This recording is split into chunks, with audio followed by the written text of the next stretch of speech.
muitas coisas, ele está relacionado ao que Deus vai nos orientar nessa noite. Então, Mateus, capítulo 16, o versículo 21 ao 23 diz assim: Desde esse tempo, começou Jesus Cristo a mostrar a seus discípulos que lhe era necessário seguir para Jerusalém e sofrer muitas coisas dos anciões, dos principais sacerdotes e dos escribas, ser morto e ressuscitado no terceiro dia. E Pedro, chamando-o à parte, começou a reprová-lo, dizendo: Tem compaixão de ti, Senhor. Isso de modo algum te acontecerá.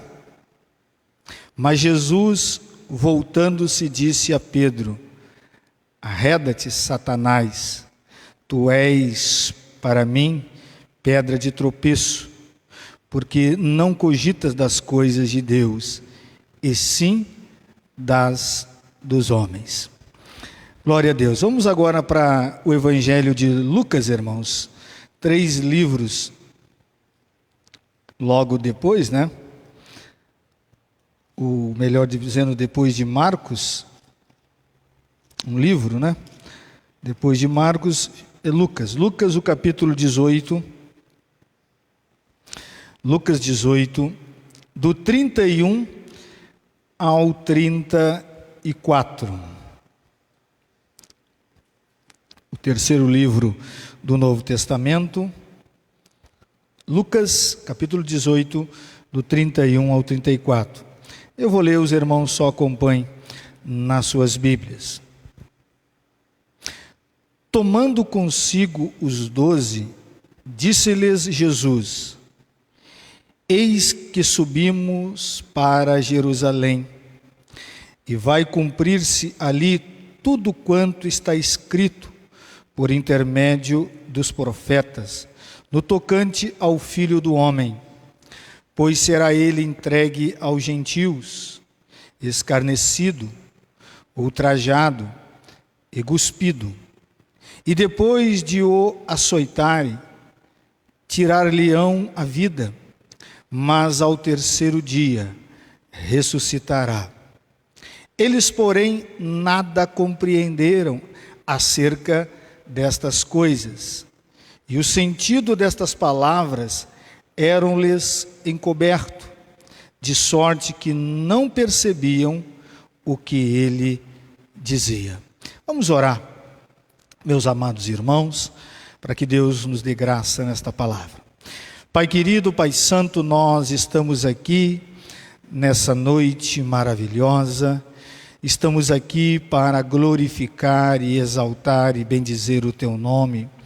Num dia, ó Deus, que é comemorado o dia da Páscoa, um dia que nós podemos, ó Deus, olhar para as nossas vidas, olhar para a igreja, olhar o quantas pessoas o Senhor já alcançou, tem alcançado e vai alcançar.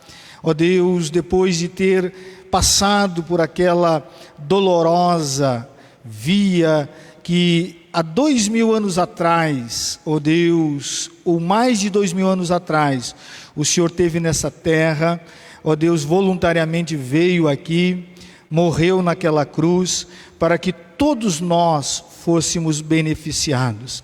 Até mesmo aqueles que não reconhecem o Senhor, até mesmo aqueles que não creem no Senhor, toda a humanidade, ela é abençoada e é beneficiada pelo Teu sacrifício. Muito obrigado, Senhor. Muito obrigado por participar da ceia do Senhor. Muito obrigado, Deus, por nos alimentar espiritualmente. Estamos agora, Deus, atentos para ouvir a Tua palavra. Quebranta os nossos corações, Senhor. Que possamos enxergar, ó Deus, aquilo que o Senhor quer nos mostrar. Ó Deus, que nós possamos, no decorrer dessa semana, viver e praticar, anunciar as boas novas do Senhor. Ó meu Pai, eu creio que a solução do nosso Brasil, a solução das nações que estão aterrorizadas nessa pandemia, não está na política, não está na filosofia, não está numa vacina que estão aí à busca de tentar solucionar o problema. Toda a solução, em qualquer grau e qualquer problema, está nas mãos do Senhor. E que nós, ó Deus, humildemente possamos reconhecer isso. Que nós humildemente possamos, ó Pai, dia a dia viver por isso. Meu Pai, em nome do Senhor Jesus, abençoa os meus irmãos que estão aqui no templo, abençoa os meus irmãos que estão nos assistindo. Ó Deus, que a Tua palavra, Senhor, venha confortar, transformar, abençoar, resgatar vidas para a glória do Teu nome. Assim nós oramos e Te agradecemos, hoje e sempre. Amém, amém e amém, Senhor. Glória a Deus, irmãos. Irmãos, tinha uma jovem numa faculdade que os professores muito se admiravam dela, porque na classe, no curso dela e também na própria faculdade, ela se destacava em muito de todas as pessoas. Ela sempre era fora ou acima da média. Ela sempre fazia com muita dedicação os trabalhos, estudava muito. Conta o professor, que conta essa história, diz que ele tinha prazer de corrigir a prova dela. Tinha prazer de dar a nota para ela, porque percebia claramente o quanto ela prestava atenção na sala de aula, o quanto ela se dedicava às leituras, o quanto ela gastava tempo, né, para ser a pessoa que era e para ter uma boa formação. E ele diz que no último ano a coisa mudou. As notas começaram a cair. Ele pegou uma prova dela e ele se decepcionou demais. Nem a média alcançou. Aí ele ficou preocupado. Não só ele, mas os demais professores. Mas ele, como tinha uma aproximação maior com ela, chamou ela num canto, disse: filha, o que está acontecendo? Você é uma pessoa maravilhosa, uma pessoa que se destaca, uma pessoa querida, todo mundo te conhece na faculdade, de alguém que está acima da média, mas as suas notas, esse ano parece que a coisa está indo para o buraco. Você está com algum problema? Você está passando por alguma situação? Conta, eu estou aqui para te ajudar. E quando ele fala aquilo para ela, ela começa a chorar, irmãos. Ela cai em prantos. E ela disse: professor, eu estou passando por um sério problema, por tudo aquilo que o senhor falou e que o senhor diz que eu era. É que eu estou sendo tratado de maneira diferente dos alunos na escola. Para o senhor entender, nesses 4 anos, agora estamos encerrando o último ano, os meninos fogem de mim. Eu não namorei ninguém, não consigo namorar ninguém, e parece que eu estou condenada a ser uma mulher solteira, porque os homens ficam assustados, se afastam, fogem, simplesmente porque eles acham que eu sou uma pessoa de outro mundo, simplesmente porque eles acham que estão diante de um ser sobrenatural. Então, por esse motivo, eu tenho deixado de estudar e que as minhas notas realmente sejam medianas, como toda a turma é. E aquele professor olhou para ela e disse: esse é o preço de alguém estar acima da média. E ele diz: e nós não gostamos de pessoas acima da média. Nós não gostamos. Nós admiramos, Nós até falamos sobre elas, mas nós não gostamos, os alunos não gostam, porque é mais ou menos assim: o professor dá uma prova e todo mundo mediano vai mal, e aí o professor diz assim: olha, se todos tiraram nota ruim, eu faço uma outra prova. Aí sempre tem alguém acima da média que tira uma nota muito alta, e ele, não querendo, mas prejudica os que estão abaixo da média. Então nós não gostamos. Toda pessoa que se destaca e está acima da média, nós temos problemas com ela. Irmãos, daí nós vamos entender um pouco do sofrimento de Jesus nesse período de 3 anos. Jesus, em tudo o que fazia, ele era e praticava e vivia acima da média. É por isso que os mestres, os religiosos, odiavam ele, porque ele não era acima da média com uma questão ou com um espírito de arrogância, porque não existia só Jesus como mestre, existia muitos mestres no período de Jesus, mas o povo dizia que quem ensinava com autoridade era ele. Era ele. Naquela época existiam muitos eruditos, irmãos, homens cultos, homens que realmente conheciam bem a nação de Israel, conheciam o Antigo Testamento, mas Jesus não se comportava ou não pegava esse conhecimento, porque nele existia, ele era a fonte de todo o conhecimento. Ele não usava aquilo para rebaixar alguém, insultar alguém, afastar alguém. Jesus usava o caminho da humildade, da simplicidade. Então, a maneira que ele se comportava, a maneira que ele agia, mostrava claramente para aqueles homens que ele estava muito acima da média comparado a eles. Em santidade nem se fala, porque fariseu é sinônimo de separado. Mas olhar para um fariseu era olhar para a própria hipocrisia. Até hoje nós dizemos isso, né? Quando nós queremos ou nos comportamos como hipócritas, dizem para nós: ó, você parece um fariseu.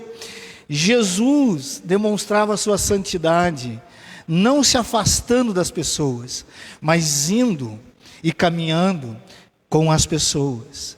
Então, queridos, em tudo que ele fazia, as ações dele, como ele se comportava, ele fugia do padrão, ele fugia daquilo que era normal, de uma tradição morta. Jesus era tão parecido com o povo, tão parecido com os discípulos, que foi necessário Judas dar o beijo nele, porque os guardas, aqueles homens não conseguiam identificar quem era Jesus, porque ele se vestia igual a eles, se comportava igual a eles, comia a mesma comida deles, vestia as roupas que eles vestiam. Então ele era muito parecido, e é por isso que Judas teve que dar um beijo em Jesus, para eles não pegar a pessoa errada. Sempre acima da média, irmãos. E isso não é somente os cristãos ou no tempo de Jesus que se fala sobre isso. Eu estava lendo um livro do Dr. Spron, que agora já é falecido, já é morto, e ele diz que os ateus, as mentes mais pensantes da história do ateísmo, têm problema com Deus, mas quando eles vão falar sobre Jesus, eles mudam o palavrear, eles mudam a maneira de enxergar, usam muito respeito, e chegam a dizer o seguinte: como esse homem foi maltratado desse jeito, como esse homem foi tratado pelas autoridades dessa maneira, se era um homem que fazia tudo correto, da maneira que agrada a todos. Por que foi tão perseguido e morreu desta maneira vergonhosa, assustadora? Não enxergavam e não enxergam ele como Deus, mas quando eles vão estudar e ver a história deles, eles também reconhecem que Jesus é diferenciado. Um personagem que vocês conhecem muito bem, um autor de muitos livros, que é o doutor Augusto Cury, eu não sei se você sabe disso, ele mesmo disse isso. Eu me considerava um dos piores ateus que existiu até hoje. E uma certa feita ele teve que estudar todas as maiores mentes que o mundo já teve, as mais famosas. E ele estudou uma por uma. E aí não teve como ele não deixar de estudar Jesus, porque Jesus é uma das mentes mais influenciadoras do mundo. E ele disse que ele nunca tinha feito isso. E aí ele começou a estudar a vida, a história e o ministério de Jesus. Ele ficou surpreendido. Ele diz: eu estudei toda a minha vida e estudo até hoje a mente humana, o comportamento humano, mas como Jesus se comportou está fora daquilo que um ser humano pode fazer. Ele quebra todas as regras. Todas as regras. E aí ele concluiu com a seguinte frase: ou Jesus nunca existiu, ou Jesus é Deus. Não tem outra coisa para dizer. Não tem. Porque para ser humano, comportamento desse jeito não existe. Ou ele não existiu, ou ele é Deus. Acredita-se que esse homem teve uma experiência com Cristo, que esse homem mudou. Muitos falam sobre isso. Por quê, queridos? Porque Jesus é essa pessoa. Jesus foi muito odiado, mas não por fazer o mal, por fazer o bem. E por que chamava atenção na pessoa de Cristo, irmãos, aos olhos de todos que estavam à sua volta? Abra sua Bíblia em Lucas mesmo, volta a sua Bíblia um pouquinho, Lucas o capítulo 1, aqui Lucas nos mostra de maneira precisa e bem objetiva, por que Jesus se destacava e ele era e é o que é. Lucas está escrevendo o seu segundo livro, né? O primeiro ele escreve aqui no Evangelho, melhor dizendo Atos 1, porque é o segundo livro, né? O primeiro livro ele escreve e Atos é o segundo livro. Abra sua Bíblia em Atos, é o capítulo 1. Ele escreve a Teófilo. Tanto Lucas, o Evangelho de Lucas foi escrito para Teófilo, e como Atos dos Apóstolos. Olha o que ele diz aqui nesse texto. Atos capítulo 1 e o versículo 1 diz assim: escrevi o primeiro livro, ó Teófilo, relatando todas as coisas que Jesus começou a fazer e ensinar. Aqui é que está o ponto-chave de Cristo. Ele primeiro fazia, ele primeiro dava o exemplo, ele primeiro mostrava com a sua própria vida. A partir daí ele começava a ensinar. Ele inverteu a regra, porque a regra é ensinar e depois nós vamos fazer. Ele não, ele fazia e depois ensinava. E depois dizia para os discípulos: agora repitam aquilo que eu mostrei para vocês como fazer. Então, meus irmãos, a Bíblia está nos mostrando e nos mostra com precisão a pessoa do Senhor Jesus Cristo. E nós, nesse período de Páscoa, irmão, nos atentamos demais. E não é errado fazer isso. Não é errado. No sofrimento de Jesus. Nós ficamos, algumas religiões se concentram tanto no sofrimento que Jesus ainda está na cruz. Jesus ainda não saiu da cruz. Mas, irmãos, é perigoso nós ficarmos só observando essa questão. Porque os evangelhos não querem nos ensinar, ou a própria Escrituras, somente sobre isso. É óbvio que o sofrimento de Jesus foi algo horrendo. Horrendo. O próprio texto que nós lemos, ele mesmo vai dizer isso. Ele mesmo vai falar, olha, eu serei entregue aos gentios, escarnecido, ultrajado, cuspido, maltratado, amaldiçoado, abandonado, envergonhado, tratado como criminoso, visto como um maldito de Deus. Se você lê Isaías 53, você vai perceber um pouco o que Jesus passou e como as pessoas olhavam para ele. Muito sofrimento, irmão, muita dor, muita desgraça que uma pessoa pode passar, mas é muito perigoso, irmão, nós ficarmos só atentados sobre isso. Por quê, queridos? Porque os textos que nós lemos está relatando Jesus falando para os discípulos que ele tinha plena consciência do que ele ia passar. Jesus não foi pego de surpresa em momento algum, irmão. Tanto que ele mesmo diz que ele se deixou,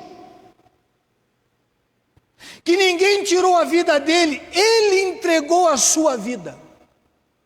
Jesus não foi surpreendido em momento algum, do começo do seu ministério até o fim, ele tinha plena consciência do que ia passar, queridos.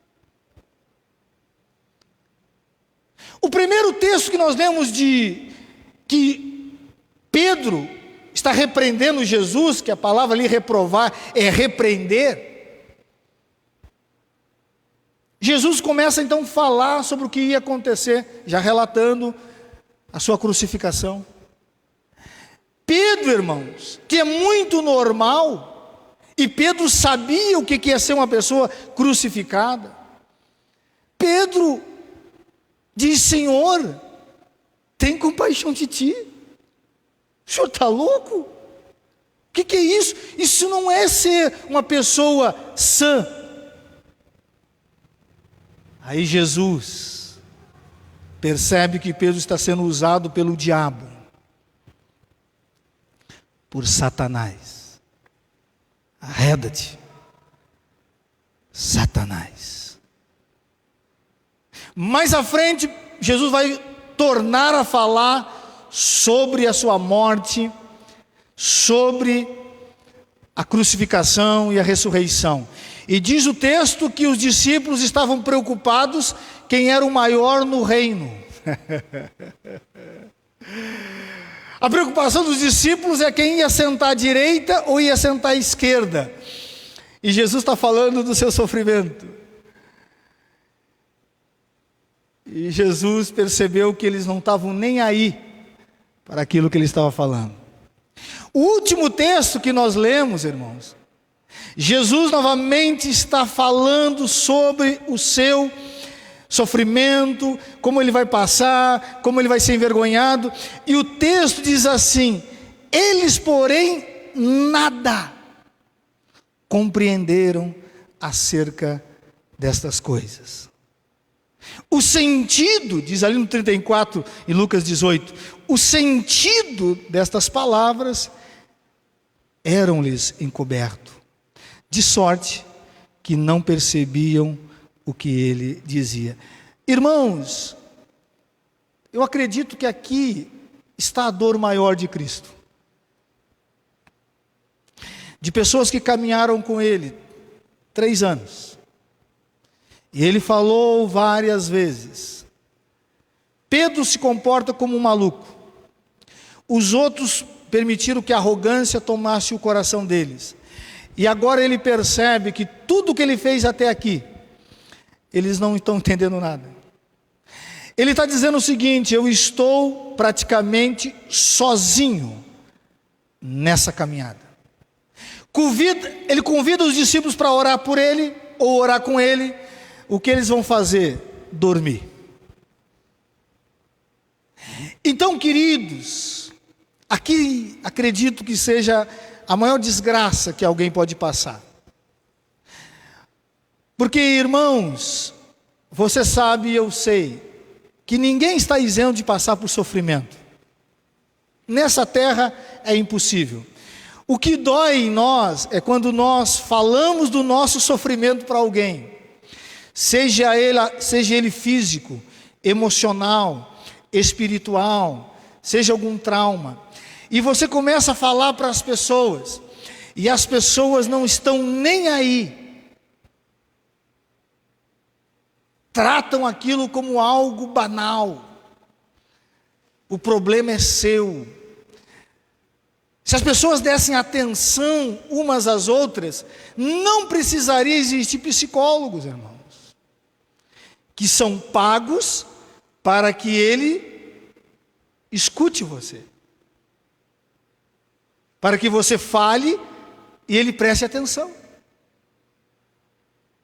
E Jesus está nesse dilema, queridos, consciente das questões, falando para os discípulos, ensinando aqueles homens, e eles fazem pouco caso, porque o que eles queriam estava muito longe daquilo que Jesus queria.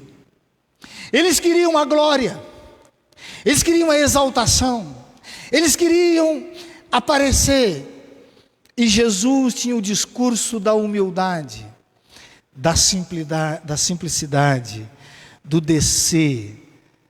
E aí, esse momento aqui, ele percebe claramente que os discípulos estão totalmente desintonizados do que ele está fazendo. Esse é a dor maior, irmão.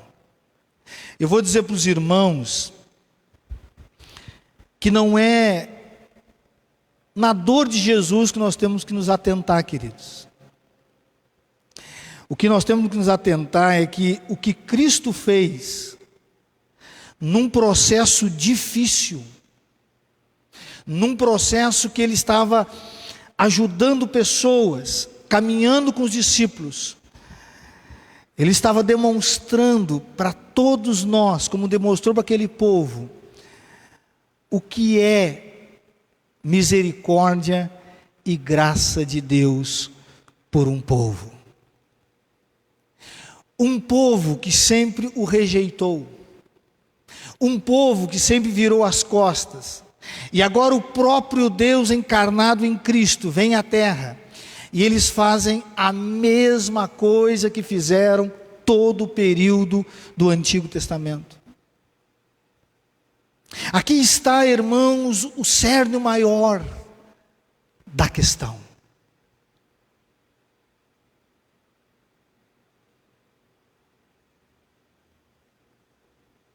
Homens também morreram por causas, irmãos. Você sabe disso.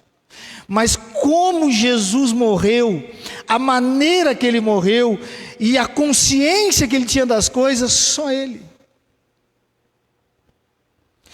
Para dizer para o povo, pregado naquela cruz, mas ressuscitou, dizer: esse é o Pai, e como ele olha e como ele ama todos vocês. E aí o apóstolo Paulo, meus irmãos, ele traz esse entendimento para nós. O nosso irmão leu aqui parte do texto. Abra sua Bíblia em Romanos, olha o que disse o apóstolo Paulo, compreendendo isso. Paulo, que era um judeu, e ele compreendia muito bem a lei, e o quanto ele era um homem zeloso para as questões da lei, mas Paulo, quando teve um encontro com Jesus, os olhos dele se abriram. Olha o que ele diz em Romanos capítulo 5, e o verso 7 e 8. Olha o que ele diz. Ele vai falar nesse texto sobre a justificação e a paz que teremos com Deus, mas no versículo 7 e 8 ele nos dá uma compreensão, um entendimento muito profundo sobre o que Deus fez através da pessoa do Senhor Jesus. Romanos capítulo 5, o versículo 7 e 8 diz assim: dificilmente alguém morreria por um justo. Dificilmente. Pois poderá ser que pelo bom alguém se anime a morrer, mas Deus mas Deus prova seu próprio amor para convosco, pelo fato de ter Cristo morrido por nós, sendo nós ainda pecadores.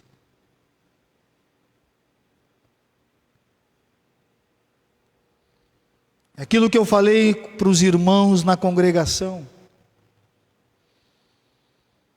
Jesus libera perdão na cruz, sem ninguém ter pedido perdão.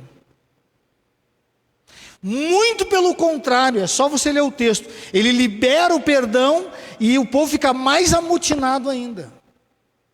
Rasgam as suas vestes, chamam ele de mentiroso, de blasfemador, chamam ele de enganador. Se tu é o Cristo, desce daí.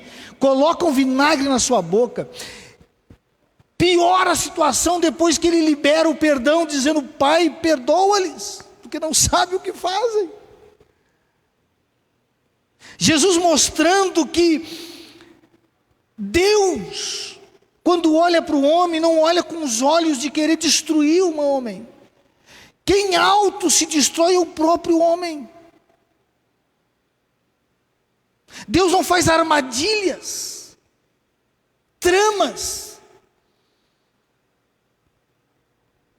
Então, se nós não conseguimos compreender, irmãos, que tudo que Jesus passou, tudo que ele viveu, tudo que ele sofreu, é a maior expressão de graça, de misericórdia e compaixão para conosco, nós não entendemos a mensagem da cruz. Se continuamos nos arrastando, traumatizados, morrendo de medo, como disse o apóstolo Paulo, se fez pobre para que nós fôssemos ricos da sua graça. Falando sobre a misericórdia e a graça de Deus. Então, meu irmão, se nós continuamos nos arrastando por este mundo e dizendo que somos cristãos, nós não entendemos o propósito, a missão, aquilo que Deus quer que nós enxergamos em tudo que Jesus fez. O apóstolo Paulo vai até mais além, irmãos. Abra sua Bíblia em Efésios, o capítulo 2. Efésios, epístola de Paulo aos Efésios, o capítulo 2.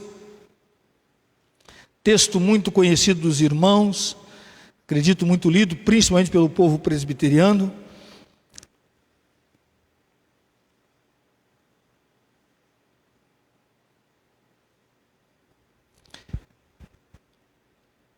Fala aí da decadência do homem, vivendo na carne, nos pensamentos, nos pecados. Aí do versículo 4 em diante, ele vai dizer assim, olha só. Efésios capítulo 2, do 4 em diante, diz assim: mas Deus, até aqui Paulo vai dizer que o homem está condenado, não tem como ele sair daquela situação, mas Deus, vendo tudo aquilo, ele toma uma atitude, ele toma uma ação. Diz assim: mas Deus, sendo rico em misericórdia. Interessante que o texto não diz que Deus é rico em ira, Deus é rico em vingança, mas diz o texto que Deus sendo rico em misericórdia, por causa do grande amor que nos amou, diz ele. Olha só, está dizendo o porquê que Jesus está fazendo as coisas, o objetivo de tudo que ele está passando. Estando nós mortos em nossos delitos, nos deu vida juntamente com Cristo. Pela graça sois salvos. E juntamente com Ele nos ressuscitou e nos deu vida Opa, me perdi aqui. E juntamente com ele nos ressuscitou e nos fez assentar nos lugares celestiais em Cristo Jesus. Irmãos, tudo por causa de uma coisa: amor, compaixão, misericórdia.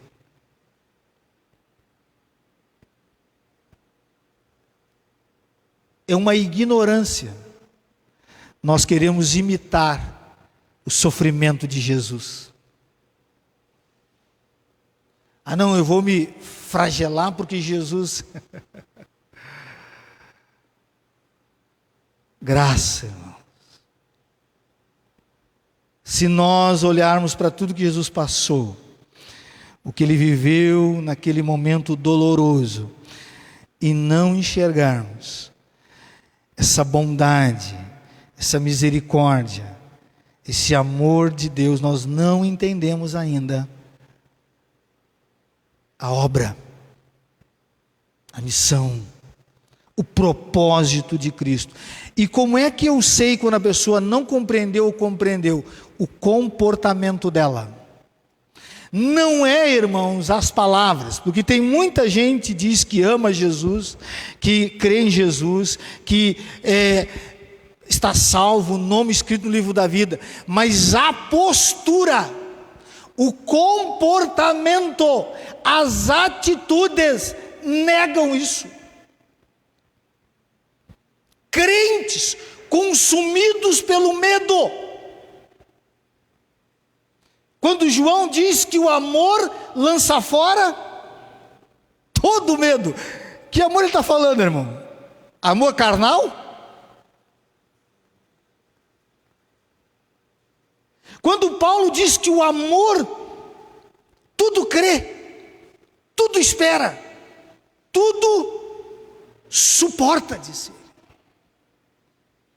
Então o comportamento de algumas pessoas mostram que tudo que Jesus fez não tem efeito na sua vida. Paulo disse que com ele nós nos assentamos no trono de Deus. Com ele nós já estamos e vamos ressuscitar.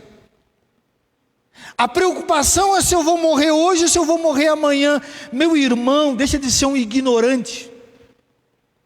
Deixa de ser um carnal.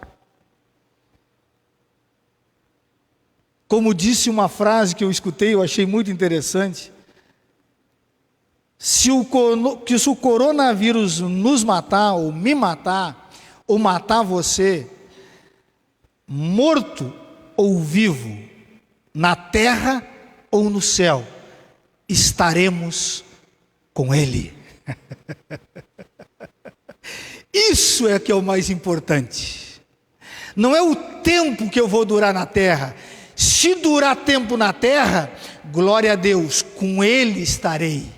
Se eu partir amanhã ou hoje mesmo, glória a Deus, porque com Ele me encontrarei. Então o que importa e o que interessa não é se é hoje o teu dia, se será amanhã ou quando será. É se você está com Cristo aqui e com Ele permanecerá a eternidade. Isso que é importante. Aí você entendeu a mensagem da cruz. Aí o sofrimento de Cristo tem efeito na sua vida. Aí o amor de Deus muda o seu coração, muda as suas atitudes. Aí o pavor, o tormento, irmãos trocando princípios por um prato de comida, por um prato de lentilha.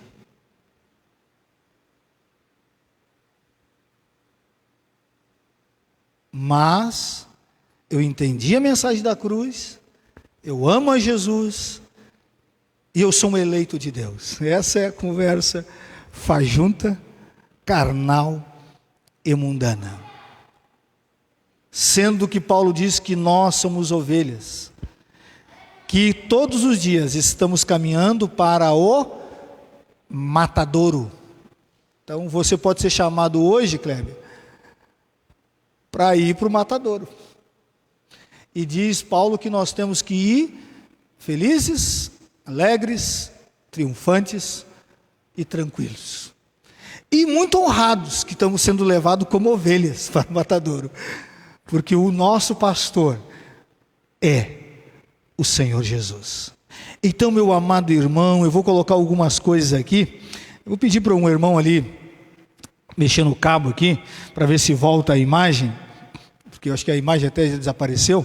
Se não aparecer, fique tranquilo que eu vou aqui citar o que no cabo aí, o irmão HDMI tem que mexer aí, dá uma mexida. Eu acho que o desligou, aí tu deixa que eu vou lendo aqui mesmo. Não, acho que desligou o Data Show. Porque quando fica muito tempo sem funcionar, o Data Show desliga automaticamente. Eu acho que desligou. Mas deixa assim, eu vou ler aqui. Irmãos, o que Jesus trouxe então, ao passar pela cruz para todos nós? O que Jesus expressou, o que Ele fez por todos nós?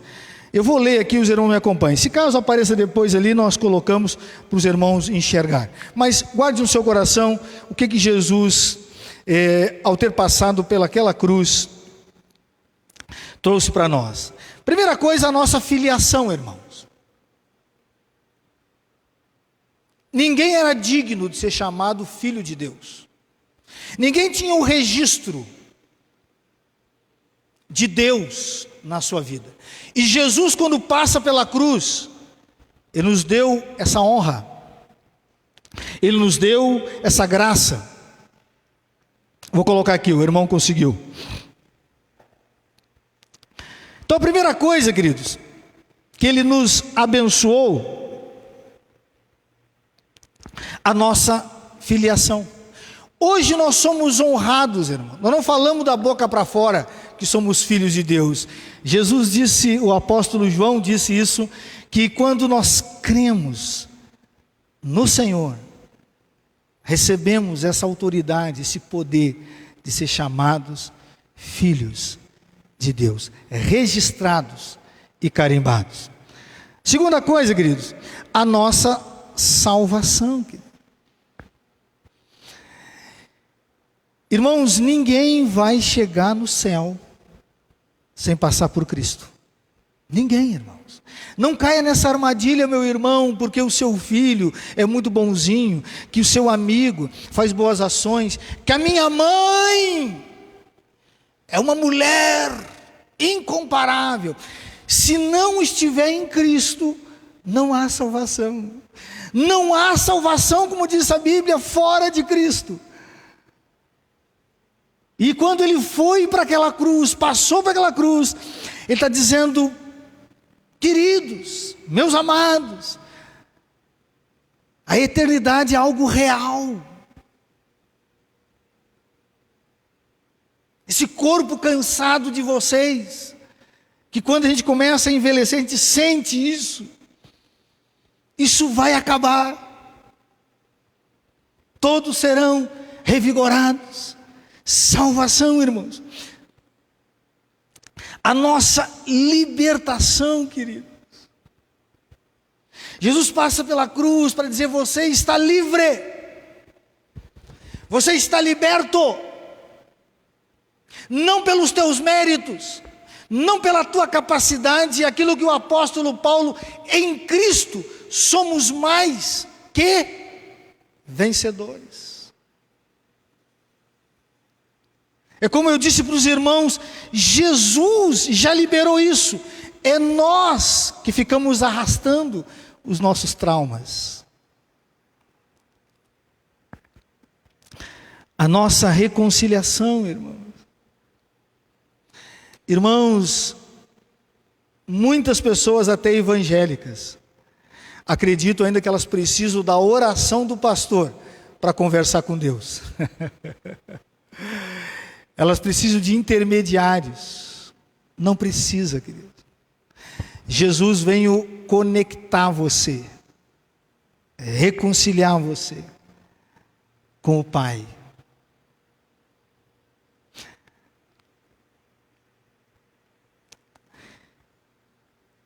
o nosso triunfo sobre a morte, irmãos.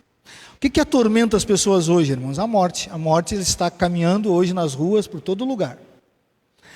Hoje nós deveríamos apelidar a morte de coronavírus, né, irmãos? A gente deveria, porque as pessoas elas ficam apavoradas. Mas Jesus, quando ele vai para a cruz, passa por aquela cruz, diz a Bíblia que ele toma a chave do inferno e da morte. Então, se você tiver que morrer hoje ou amanhã, não é culpa da morte. É porque Deus disse que o seu tempo chegou ao fim. E glorifique a Ele. E dê glória a Ele. Por essa graça de partir. E eu quero encerrar, irmão, dizendo que também um texto anterior que eu coloquei ali, na verdade está no meu, mas não está ali. Triunfou sobre o acusador, irmãos. Existe um diabo, Satanás, que todos os dias busca de uma maneira ou outra fazer com que nós tiramos os olhos de Jesus. Jesus, quando vai para a cruz e passa por aquela cruz e ressuscita, diz a própria Escritura que o diabo não tem poder mais sobre nós. Não tem mais. E eu quero encerrar com essa última frase. É a maior expressão de graça, amor e misericórdia. Irmãos, aqueles que estão nos assistindo, eu acho muito estranho quando algumas pessoas têm um comportamento fora daquilo que Jesus nos ensinou e dizem que entenderam o que Jesus passou e o que Ele quis nos ensinar. Eu acho muito estranho, irmão. Muito estranho. Pessoas estão voltando às práticas do lamaçal, da lavagem, das coisas horrendas que viviam. Agora elas estão voltando a praticar aquilo, mas com uma cara de cristianismo. É muito estranho isso. Sendo que a Bíblia nos ensina e nos mostra que nós passamos a ser filhos da luz. Passamos a ser sal nessa terra. Então, meu querido e meu amado irmão, entenda que tudo que Jesus passou voluntariamente, mas não fique muito emocionado só com o sofrimento. Entenda que Ele ressuscitou no terceiro dia e nos liberou todas essas promessas. Nós não vamos ter problemas, irmãos? É claro que vamos ter. Nós não vamos adoecer, irmãos? É claro que vamos adoecer.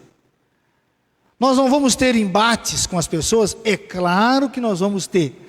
Mas tudo isso não pode nos tirar a paz de Cristo, que excede todo o entendimento.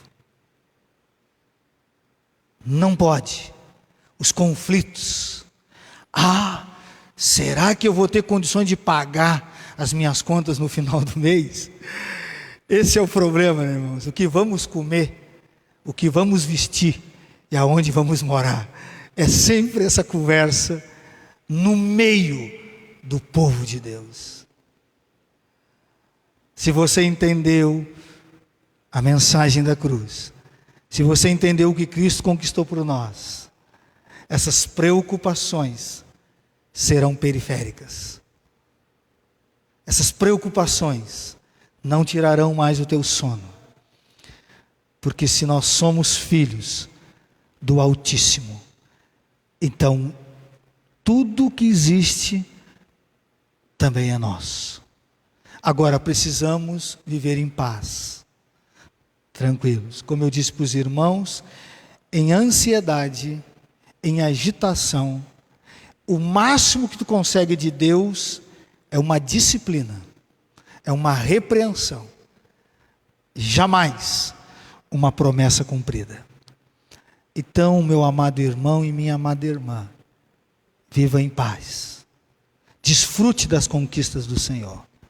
E Ele fez tudo isso por amor e graça. Por amor e graça. É por isso que a Bíblia diz que um cordeiro foi morto antes da fundação do mundo. Então não tem a ver com sofrimento somente. Tem a ver com compaixão e graça. Vamos ficar de pé, irmãos. Vamos encerrar então o nosso culto. Em nome de Jesus. Vamos fechar os nossos olhos, orar ao nosso Deus, pedir a misericórdia do Senhor. Pai querido, Pai santo, muito obrigado por essa noite, Senhor. Muito obrigado por poder estar na Tua casa. Muito obrigado por poder abrir a Tua palavra. Muito obrigado, Deus, por participar de mais uma Páscoa, onde o Senhor nos mostra, ó Deus, que tudo que Cristo passou, tudo que Ele sofreu, tinha um objetivo de demonstrar o Teu amor, a Tua compaixão e a Tua misericórdia por nós, Senhor. E a porta da graça está aberta para todos aqueles que querem se achegar e se aproximar de Ti, Senhor. Deus, tira de nós todas aquelas tradições mortas, ensinamentos de homem, que mais traz peso, desconforto, perturbação, que a libertação e a liberdade no Senhor. Meu Pai, que o Teu povo aqui na nossa igreja, o Teu povo que está nos assistindo, possa compreender e entender que Jesus não precisa do nosso favor, da nossa misericórdia e da nossa compaixão, mas nós precisamos e carecemos receber da parte dEle essa maravilhosa graça. Quando Pedro falou aquilo de maneira ignorante, Senhor, tem compaixão de Ti. Ó Deus, na verdade era o contrário. O Senhor é que estava tendo compaixão de Pedro e de todos os demais apóstolos. Ó Deus, em nome de Jesus, que possamos dormir em paz essa noite, Senhor. Muitas pessoas estão consumidas pela depressão, consumidas pelas preocupações, agarradas em sentimentos passageiros, agarrado numa relação sexual ilícita, um relacionamento reprovado por Ti, e se esquecendo ou rejeitando o maior sacrifício na cruz, o maior ato de graça, misericórdia e bondade pelas nossas vidas. Meu Pai, em nome do Teu Filho amado, nós Te pedimos que nós possamos, ó Deus, renovar nossa aliança contigo, renovar os nossos compromissos, sermos fiéis a Ti, como o próprio Senhor Jesus. Sede fiel até a morte, e dar-te-ei a coroa da vida. Ó Deus, em nome de Jesus, que possamos sair daqui, ó Pai, realmente reafirmando a nossa aliança, o nosso compromisso, o nosso amor para com o Senhor.